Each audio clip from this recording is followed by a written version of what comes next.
Hello friends. आज हम लोग अपना जो संविधान का हम लोगों का क्लास चल रहा है, इस संविधान के क्लास को कंटिन्यू कर रहे हैं। हम लोग पीछे के क्लास में यानी कॉन्स्टिट्यूशन को जीरो से स्टार्ट किए और हम लोग टोटल शेड्यूल पढ़ लिए, टोटल पार्ट्स पढ़ लिए, टोटल 12 शेड्यूल को पढ़ लिए और हमारा जो पार्ट्स है, कितने पार्ट्स 25 प्रेजेंट वाला सब पढ़ लिए। और हम लोग का जो आर्टिकल्स है, आर्टिकल 1 से लेकर के 35 तक हम लोग कंप्लीट कर लिए। ये आपको first video, second video and third video, 3 video में मिल जाएगा। और आज हम लोगों का ये फोर्थ क्लास है और इसमें हम लोग क्या करेंगे, आज हम लोग करेंगे 36 to 51 यानी अनुच्छेद 36 से 51 तक को समझेंगे कि हमारा भारतीय संविधान 36 से 51 तक किन किन बातों को वर्णित करता है, किन किन बातों की व्याख्या करता है। इसमें कहां से है, भाग 4, भाग 3 तक कंप्लीट हो गया था, आज स्टार्ट करेंगे भाग 4। ये क्या है, directive principles of state policy. यानी भाग 4 में क्या लिखा है, राज्य के नीति निर्देशक तत्व, राज्य के नीति निर्देशक तत्व। यानी यह जो है राज्य को निर्देश दिया गया है या किस प्रकार से क्या करेंगे, राज्य का संचालन करेंगे, राज्य को लेकर कानूनों का निर्माण करेंगे। तो ये इसी को बोला गया राज्य का नीति निर्देशक तत्व। ये कहां से कहां तक है, आर्टिकल 36 से 51 तक, 36 से 51 तक है। आज हम लोग इसी को पढ़ेंगे। इसमें क्या बोला गया है, देखिए ये अनुच्छेद 36 से 51 सरकार को एक कल्याणकारी राज्य बनाने के लिए दिशा निर्देश देता है। राज्य को एक कल्याणकारी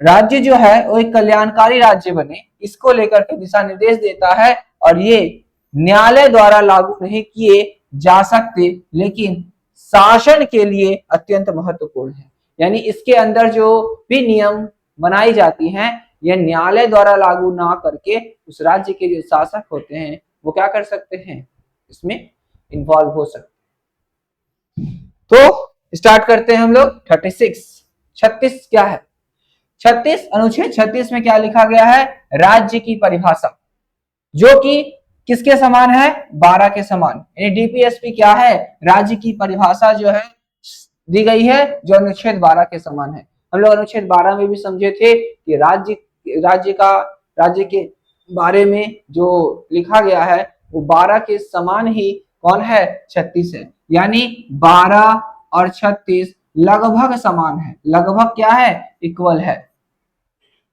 तो 36 में किसी प्रकार का कोई बदलाव नहीं देखेंगे, 36 जो है वो लगभग इक्वल है।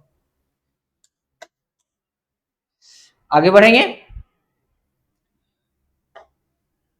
37 में अनुच्छेद 37 में क्या बोला गया है, डीपीएसपी का स्वरूप, डीपीएसपी का स्वरूप यानी डीपीएसपी का नेचर क्या है, डायरेक्टिव प्रिंसिपल जो है इसका नेचर क्या है। इसका नेचर क्या है, ये न्यायालय द्वारा लागू नहीं होते, यह क्या है, न्यायालय द्वारा लागू नहीं होते, लेकिन शासन के लिए अत्यंत महत्वपूर्ण है। ये जो आपका डीपीएसपी के अंदर बनाया गया कानून है, यह न्यायालय इसकी व्याख्या नहीं करता, न्यायालय लागू नहीं करता, लेकिन राज्य के जो शासक हैं इसे लागू करते हैं और राज्य के शासन को चलाने के लिए क्या है, अत्यंत महत्वपूर्ण। तो डीपीएसपी क्या है, यह न्यायालय लागू नहीं करती है, लेकिन शासन को चलाने के लिए क्या है, अत्यंत महत्वपूर्ण है। इसी में क्या आता है, जो राज्य सरकारें कानून बनाती है वो सब इसमें आता है, उसमें दिशा निर्देश है। अगला 38 सोशल ऑर्डर दिया गया अनुच्छेद 38 में सामाजिक व्यवस्था। सामाजिक व्यवस्था क्या है, यह जनता के कल्याण और असमानता को कम करने का प्रयास करता है।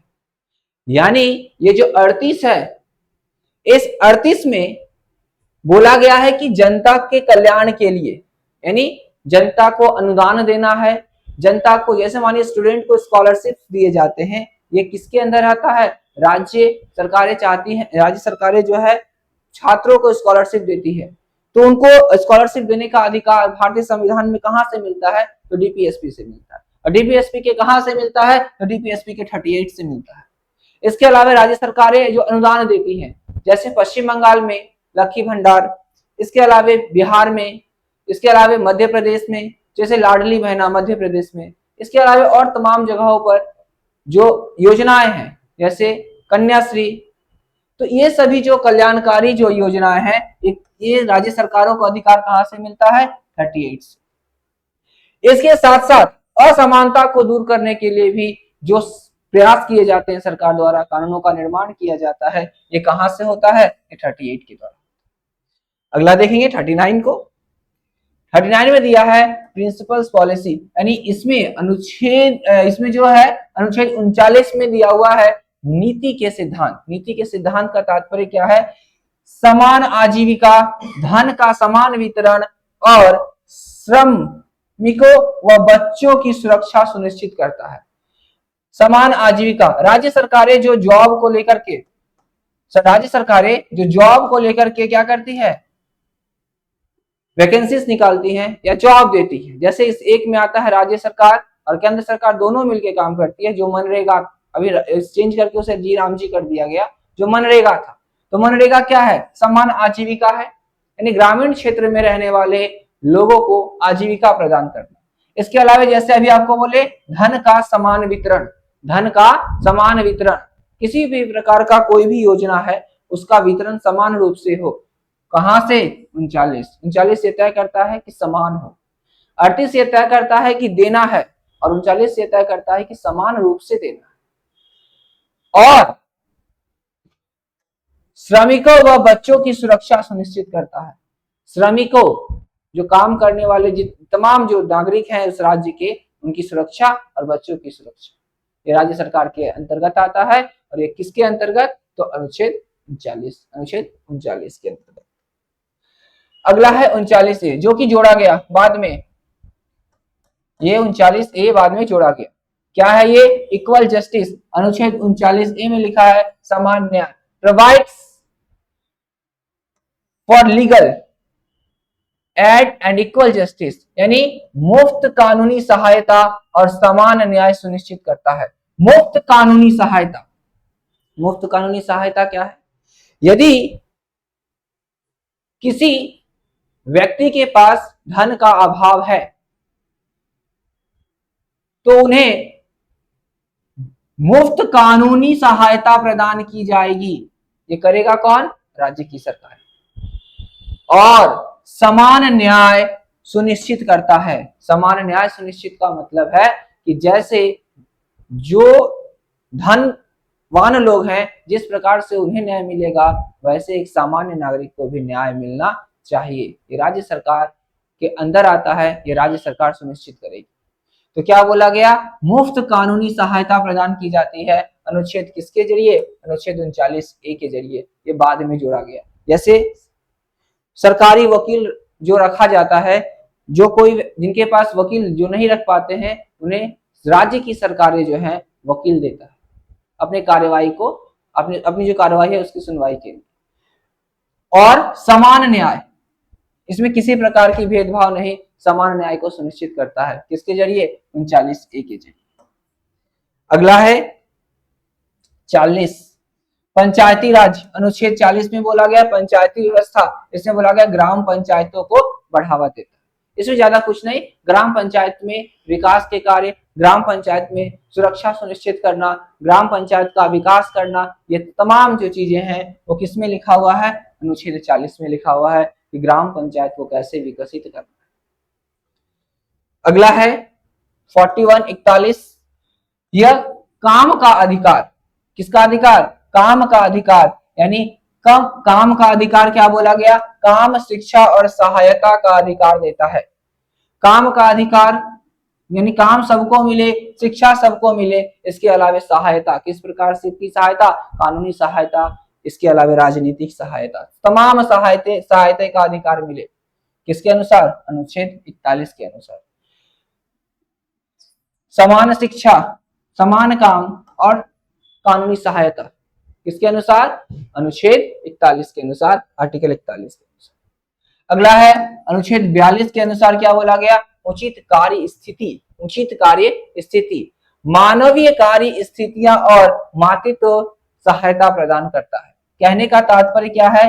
व्यक्ति से मानवीय काम, इतनी जो ऐसा काम जो मानव कर सकते हैं उन कामों पर क्या करना, उन सभी कामों को मानव से करवाना, ना कि अमानवीय काम मानव से करवाना।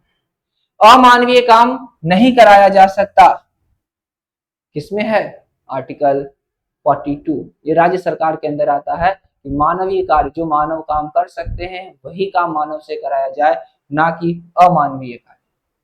इसके अलावा मातृत्व सहायता भी प्रदान की जाती है, किसमें, अनुच्छेद 42 में। अगला है 43 जीवन निर्वाहन वेतन। जीवन निर्वाहन वेतन, ये राज्य सरकार के अंदर डीपीएसपी है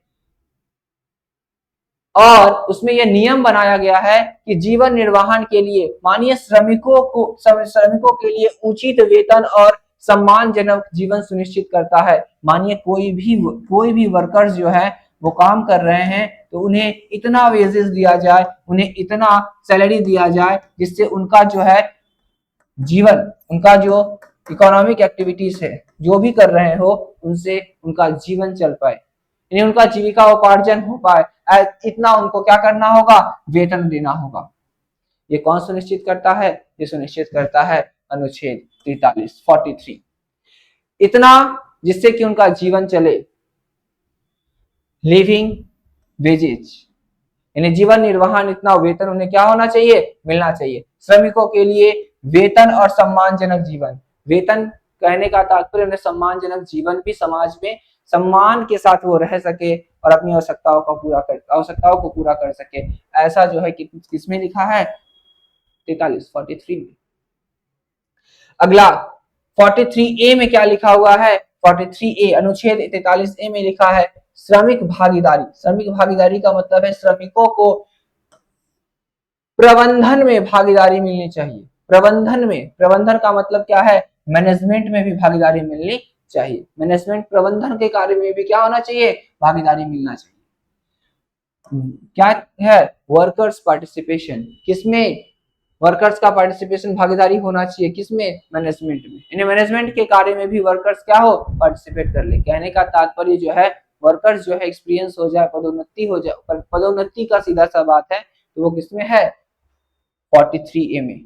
जो वर्कर्स हैं वो किसी एक क्षेत्र में एक्सपर्ट हो गए तो उनकी पदोन्नति की जाए और उन्हें क्या किया जाए, कहां भेजा जाए, उन्हें मैनेजमेंट के लिए भेजा जाए।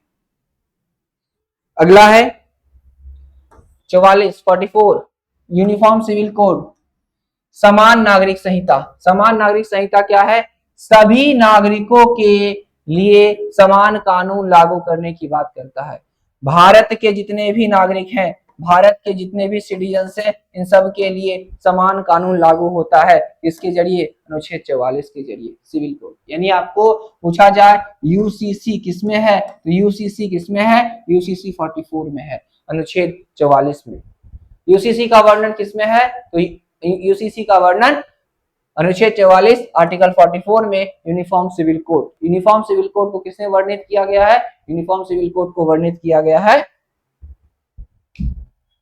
यूनिफॉर्म सिविल कोड को किसने वर्णित किया गया है, यूनिफॉर्म सिविल कोड को वर्णित किया गया है 44 में, अनुच्छेद 44 में। अगला देखेंगे आर्टिकल 44 यानी अर्ली एजुकेशन, 45 अनुच्छेद 45 में है प्रारंभिक शिक्षा। प्रारंभिक शिक्षा का तात्पर्य है बच्चों के लिए प्रारंभिक देखभाल और शिक्षा सुनिश्चित करना। यानी हम लोग पहले ही पढ़े थे 6 से लेकर के 12 तक की उम्र के जो बच्चे हैं, एज के जो बच्चे हैं, उन्हें भारत सरकार क्या करेगी, क्या करेगी, खाद्यान्न, मध्याह्न भोजन, इसके अलावा उनकी शिक्षा की व्यवस्था कौन करेगा, सरकारें करेगी। ये सरकारें कहां से करेगी और कैसे करेगी, तो सरकारें जो है राज्य सरकार की मदद से करेगी। और कहां, कैसे, ये सब लिखा हुआ है आर्टिकल 45 में। प्रारंभिक शिक्षा के बारे में बच्चों की प्रारंभिक देखभाल और शिक्षा सुनिश्चित करता है। इसमें एक एग्जांपल आपको दिया जाए तो क्या होगा, सर्व शिक्षा अभियान, आंगनवाड़ी, ये सब किसमें है, ये सब जो है आर्टिकल 44। इसका बेस जो है आर्टिकल 45। बेस क्या है इसका, आर्टिकल 45 अनुच्छेद 45।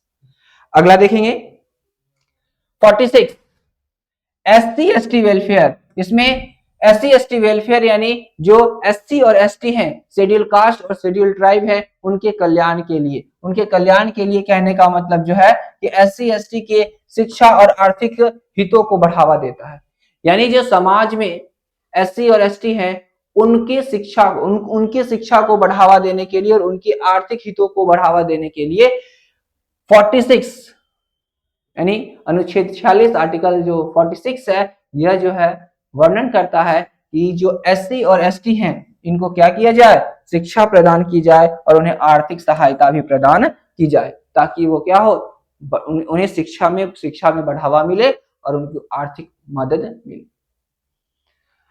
अगला है आर्टिकल 47। आर्टिकल 47 क्या है, अनुच्छेद 47 है पोषण और स्वास्थ्य को लेकर के। पोषण और स्वास्थ्य का तात्पर्य क्या है, पोषण और जन स्वास्थ्य को सुधारता है, यानी राज्य की सरकारें जो है स्वास्थ्य व्यवस्था को मजबूत रखे और खान पान, वर्तमान में देखिएगा जैसे दिल्ली में देखा जाए तो दिल्ली में अटल कैंटीन, इसके अलावे पश्चिम बंगाल में भी मध्याह्न भोजन 5 रुपए में मध्याह्न भोजन, दिल्ली में भी 5 रुपया 10 रुपया में मध्याह्न भोजन अटल कैंटीन के रूप में, और यहाँ वेस्ट बंगाल में किसी एक नाम से चलाया जाता है, ममता दीदी चलाती हैं वेस्ट बंगाल में, वहां भी एक क्या नाम है, रेखा गुप्ता जी की सरकार चलाती है। तो ये सब जो है राज्य सरकारें तय करती है, किसको लेकर के, पोषण को लेकर के, और साथ ही साथ जन स्वास्थ्य को लेकर के जो है, जो हॉस्पिटल्स हैं, सरकारी हॉस्पिटल्स, उनकी व्यवस्था की जाए, उनकी व्यवस्था को मजबूत की जाए। यह किसके अंदर है, यह है आर्टिकल 47 के अंदर। आर्टिकल 47 न्यूट्रिएंट्स एंड हेल्थ को लेकर के काम करता है। अगला है आर्टिकल 48 में एग्रीकल्चर एंड एनिमल हस्बेंड्रीज, यानी अनुच्छेद 48 में लिखा है कृषि और पशुपालन। कृषि और पशुपालन को क्या करना, आधुनिक कृषि को बढ़ावा देता है और गौ हत्या पर रोक लगाता है। गौ हत्या की बात कहाँ है, गौ हत्या की बात अनुच्छेद 48, भारतीय संविधान के अनुच्छेद 48 में गौ हत्या की बात वर्णित की गई है। और अगला आधुनिक कृषि को बढ़ावा देने की बात कहाँ है, अनुच्छेद 48 में, आर्टिकल 48 में इस बात का वर्णन किया गया है। आगे बढ़ेंगे, आधुनिक कृषि, इसमें याद रखिएगा आधुनिक कृषि और पशुपालन किसमें, 48 में। अगला क्वेश्चन है 48A, अगला आपका पॉइंट जो है आर्टिकल क्या है 48A, यानी अनुच्छेद 48A में लिखा है पर्यावरण का संरक्षण। 48A में किसको प्रोटेक्ट करना है, हमारे फॉरेस्ट्स को, हमारा जो प्रोटेक्ट करना है वो इन्वायरमेंट को प्रोटेक्ट करना है, पर्यावरण और वनों की रक्षा करता है, वनों की रक्षा करता है। अब वन को क्या करेंगे, सुरक्षा प्रदान करेंगे, वन को बचा कर रखेंगे, या राज्य सरकार को जो गाइडलाइंस है केंद्र सरकार की ओर से जो दिया जाता है और ये जनता के ऊपर भी लागू होता है, वो किसके अंदर, आर्टिकल 48A की, आर्टिकल जो अनुच्छेद है वो 48A, ये भी बाद में आकर जुड़ा है, बाद में आकर क्या हुआ है, ऐड हुआ है। अगला देखेंगे 49 39 में क्या है, स्मारक संरक्षण। स्मारक संरक्षण का मतलब है जो भी हमारे ऐतिहासिक स्मारक हैं उसको संरक्षण प्रदान करना। स्मारक कहने का मतलब जैसे जो भी प्रसिद्ध स्थान है, स्मारक का मतलब आप समझ रहे होंगे, जैसे महात्मा गांधी का स्मारक स्थल, जैसे अटल बिहारी वाजपेयी का स्मारक स्थल, नेहरू जी का, BR अम्बेडकर का, इन सब का जो स्मारक स्थल है उनको क्या करना, जो ऐतिहासिक स्मारक स्थल है उसे रक्षा प्रदान करना। ये कहाँ लिखा हुआ है, तो संविधान के अनुच्छेद किसमें 49 में 49 में लिखा हुआ है, किसमें लिखा है, अनुच्छेद 49 में।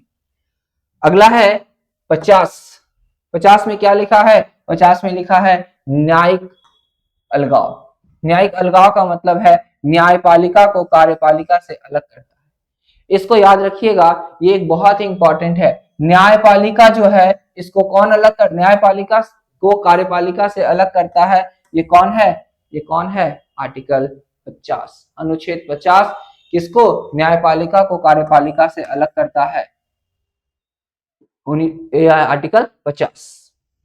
और अगला है आर्टिकल 51, यह है अंतरराष्ट्रीय शांति अंतर्राष्ट्रीय शांति और संबंधों को बढ़ावा देता है। ये अनुच्छेद 51 में क्या है लिखा हुआ है कि अंतर्राष्ट्रीय शांति और सुरक्षा कैसे बढ़ेगा, अंतर्राष्ट्रीय शांति और सुरक्षा को बढ़ावा कैसे मिले। अंतर्राष्ट्रीय शांति और सुरक्षा को लेकर के कहा लिखा हुआ है, तो अनुच्छेद 51। तो आज हम लोगों का जो था 51 तक का, 36 से 51 तक का कंप्लीट हुआ। इसमें क्या क्या बातें लिखी हुई थी आपको बताएंगे। 36 से 51 में क्या है, सरकारों को कल्याणकारी नीति बनाने के मार्गदर्शन देता है, और ये जो है लागू नहीं होते, लेकिन सामाजिक और आर्थिक न्याय के लिए क्या है, अत्यंत महत्वपूर्ण। कहने का मतलब इसमें न्यायालय हस्तक्षेप नाम मात्र करती है, नहीं करती है। ये किस उद्देश्य से बनाया जाता है, इसका उद्देश्य होता है कल्याणकारी नीति, और क्या करना, आर्थिक मदद प्रदान करना जनता। तो हम लोगों का जो 36 से 51 तक का आज का टोटल सीरीज था वो कंप्लीट हुआ। हम लोग अब मिलेंगे फिर आगे कहां से, 51 के बाद से 51A यहां से स्टार्ट करेंगे, और जहां तक आगे हम लोगों का है वो अगले दिन हम लोग मिलेंगे। तब तक देखिए और इसको समझिए। धन्यवाद, जय हिंद।